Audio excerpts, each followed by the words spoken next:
वाह, ये रउआ सबके जोश, ये उमंग, ये प्यार देख के लागता कि इनकी पारी बिहार में बदलाव तय बा।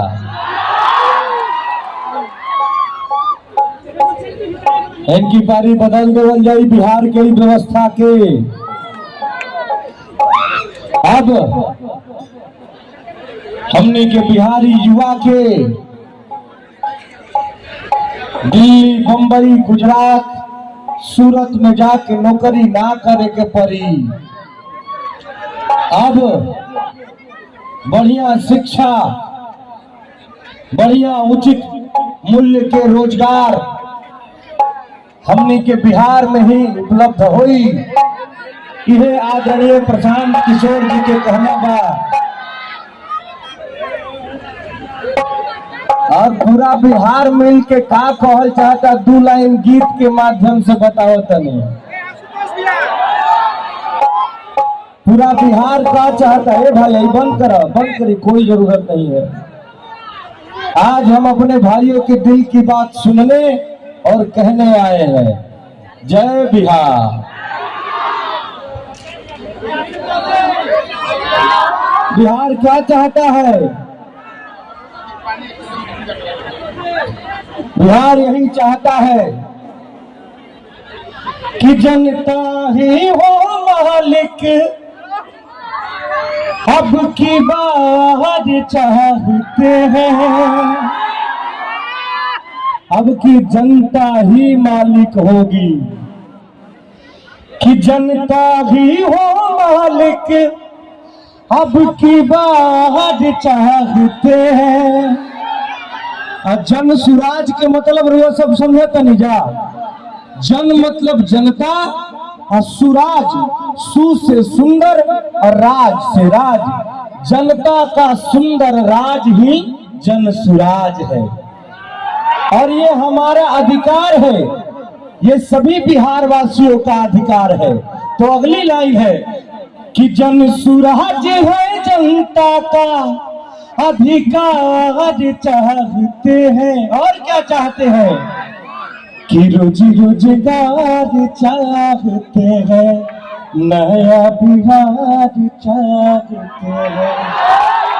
रोजी रोजगार चाहते हैं, नया बिहार चाहते हैं। और सुनिए कि पढ़ा लिखा हो अपना परिवार चाहते हैं। हमने के परिवार पढ़ल लिखल चाहिए ना जी, कि पढ़ा लिखा हो अपना परिवार चाहते हैं। और कि रुके पलायन यहीं पे हो व्यापार चाहते हैं। रोजी रोजगार चाहते हैं, नया बिहार चाहते हैं। कि रोजी रोजगार चाहते हैं, नया बिहार चाहते हैं। जय बिहार। अब गीत संगीत के माध्यम से वो सबके बात बताइए है। हम अब 2 लाइन बतिया लिहल जाओ तो बात हम सोचे वाला रुआ सबसे करत नहीं। हम जौन बात बोलब ओकरा पर तनी 2 मिनट रुआ सब विचार करब जा। बात की बा चाची, बहन लोग, चाचा लोग, भाई लोग, बात ई बा कि आज से 35 से 40 साल पहले भी हमने के बिहार सबसे गरीब राज्य रहे और आजो सबसे गरीबे राज्य बा। आज से 35 से 40 साल पहले भी हमने के बिहार में पढ़ाई लिखाई, शिक्षा दीक्षा के मामला में सबसे नीचे रही जा और आज वो सबसे नीचे ही बानी जा। हमने के युवा दिल्ली, बंबई, गुजरात में जाके रोजी रोजगार मजदूरी करे खातिर मजबूर बाड़े। अब मजदूरी भी सम्मान से नहीं खन कर पावत, मजदूरी भी सम्मान से नहीं खन कर पावत। उनका के कहल जाला सीधे, अरे बिहारिया बिहारी शब्द एगो गाली के तरह इस्तेमाल कई जाला। अरे बिहारी, अरे बिहरिया, एक तरह से संबोधित कई जाला। हमनी के ट्रेन के जनरल बोगी में जानवर के तरह कोचा के जाए नहीं जा दिल्ली बम्बई रोजगार करे खातिर। हम वो ट्रेन के जनरल बोगी में बैठल बानी तब जानतानी हमरा के कहल गई बा अरे बिहरिया, तब जानतानी तबे ही बतिया रहुआ सबसे हम बता पावत हनी। हम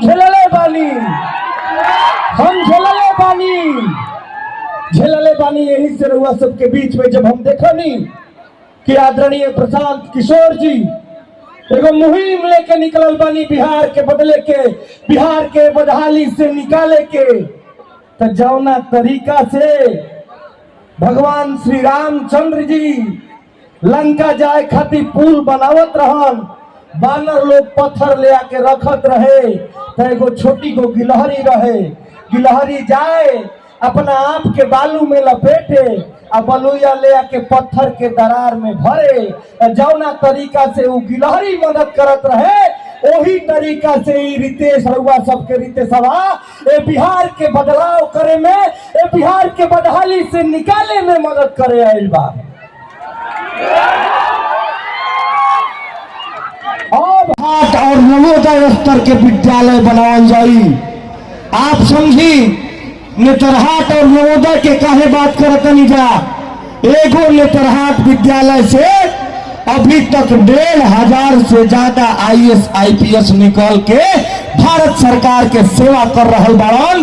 तो सोची अगला 10 साल में जनसुराज के प्रयास से, जनसुराज के व्यवस्था के प्रयास से जब बिहार में वैसा 5000 से ज्यादा नेतरहाट स्तर के विद्यालय हुई तो का हालत हुई बिहार के, कौना जगह रही हमनी के बिहार। आप समझी ये विज्ञान के भूमि हो, ये भूमि पर, बिहार के भूमि पर देवता लोग के भी आके ज्ञान मिलल बा। भगवान बुद्ध के यहाँ ज्ञान मिलल, महावीर जी के जन्म ही हमें भइल, भगवान राम एजे आके बक्सर में शिक्षा दीक्षा प्राप्त कैले। भूमि के, ज्ञान के भूमि के नेता, भ्रष्ट नेता लोग ई स्थिति बना देले बा कि अगर बढ़िया पढ़ाई करे के बा, IIT PMT AIEEE कोनो बढ़िया कोर्स करे के बा तो ओकरा खातिर भी ई ज्ञान के भूमि से भी पलायन करके दूसरा राज्य में जाए के पड़ता। ये हमने के स्थिति हो गई बा, इहे हमने के स्थिति हो गई बा। एकरा खातिर केकरा के दोष दिया भैया? जे हमनी के नेतृत्व कैले बा, जे हमनी के नीति निर्धारण कैले बा, जे हमनी प्रशासन कैले बा, ओकरे के ना दोष दिया जी। केकरा के दोष दिया? जे 35 से 40 साल से शासन में बा उहे ना हमनी के बिहार के मजदूर के फैक्ट्री बना दिया, ओकरे के ना दोष दिया। बोली जा, ओकरे के ना दोष दिया। हाँ तो ओकरे दोष बा, लेकिन हमनियों के दोष बा। ओकर तो दोष बढ़ले बा। ए बिहार जैसन गरीब राज्य में 70,000 करोड़ के हिसाबे नहीं मिलत कहाँ गए। ओकर तो दोष बढ़ले बा, लेकिन हमनियों के दोष बा। हम बतावतनी का दोष बा। नेता लोग ने हमनी के बच्चन के शिक्षा के व्यवस्था कैले, न हमनी के बच्चन खातिर, न हमनी खातिर बिहार में रोजगार के व्यवस्था कैले। लेकिन जब वोट के टाइम आई, जब चुनाव के टाइम आई तो हमनी के उनका से पूछनी जाना कि काहे दुर्गति कैले बड़ा बिहार के ऐसा, काहे नहीं खा बढ़िया शिक्षा के व्यवस्था करावत, काहे नहीं खा बिहार में रोजगार के व्यवस्था करावत। ये सवाल पूछनी जाना वोट के टाइम पर, चुनाव के टाइम पर हमनी के जात आधर्म देख के उनके के वोट दे देना चाहिए। तो कैसे सुधरल जाई? लेकिन हई जन सुनला भाई हमारे भाई एगो कहना हम कि अब ना होई। हाँ तो अब ना होई। अब बिहार जाग चुकल बा, अब पहचान चुकल बा, अपना अधिकार के पहचान चुकल बा। अरे बिहार के माई बहन चाची लोग सब केहू जान गई बा कि घर के खर्ची नेता ना, उनका घर के बेटा वे चलाई।